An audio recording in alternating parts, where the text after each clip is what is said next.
Tourism జిహాద్.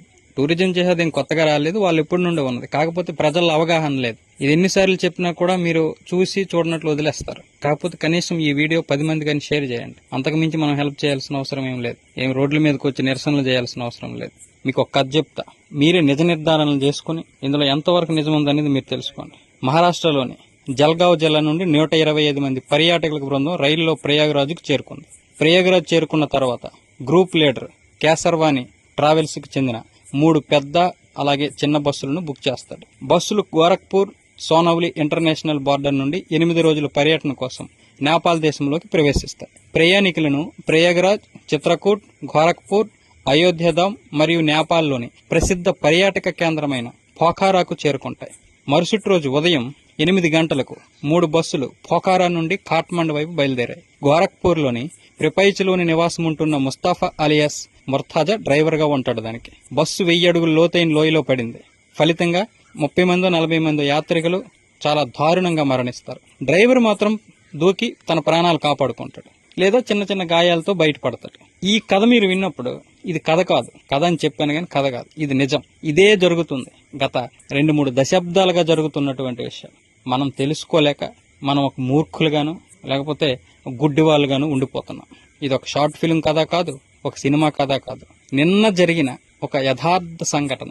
మొన్నే మీరు కాఠ్మండు, అదే నేపాల్లో ఒక లోయలో పడిపోయినటువంటి బస్సు ఏదైతే ఉందో ఆ బస్సులో 40 మంది చనిపోయారు. అందరూ కూడా హిందువులే. కానీ మరి ఆ డ్రైవర్ బతికాడు, ముస్లిం. ఒక్క ఈ డ్రైవర్ అనే కాదు, అనేక మంది డ్రైవర్లు అందరూ ముస్లింసే. వాళ్ళందరూ బయటపడతారు, ఎందుకంటే వాళ్ళందరూ సిద్ధంగా ఉంటారు అన్ని విషయాలకు. మీకు ఏదైనా డౌట్ వస్తే, ఇక్కడ సందేహం పుట్టకపోతే మరి నేనేం చెప్పలేను. ఇప్పుడు గత 6 నెలలుగా చూసుకుంటే హిందూ భక్తులను టూర్కి తీసుకెళ్లే బస్సుల్లో 95% అందులో ప్రయాణికుల మధ్య ప్రమాదాలు లేదా ప్రాణ నష్టం జరిగినట్లు అనేక నివేదికలు ఉన్నాయి. కానీ దీనికి 95% మంది ముస్లిం డ్రైవర్లే. అందరూ కూడా బ్రతుకుతారు. మీరు అడుగడుగున జిహాద్ నీడలో ఉన్నారని నమ్మకపోతే అది మీ కర్మ. మనందరం కూడా జిహాద్ నీడలోనే ఉన్నాం. ఏ రూపంలోనైనా మనం దానికి బలిపశువు కావచ్చు.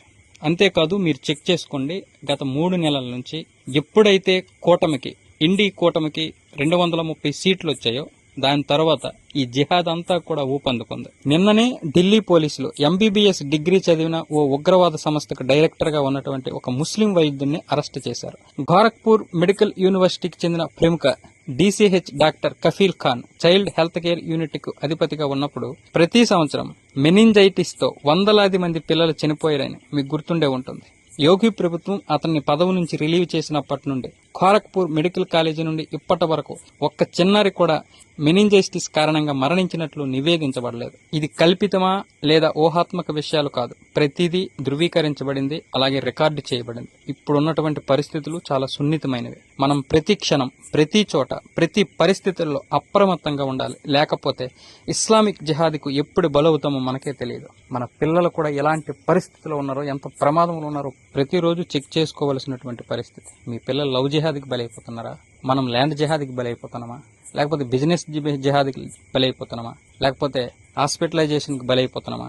లేకపోతే టూరిజానికి బలైపోతున్నామా? ప్రతిదీ గమనించాలి. అడుగడుగున రావణుడు కూర్చున్నాడు. మనకి ఎంతమంది రాములు దొరుకుతారు, ఇది మనం గమనించుకోవాలి. ప్రతి ఒక్కడూ మనకు దొరుకుతున్నది సెక్యులర్ మారీచులే.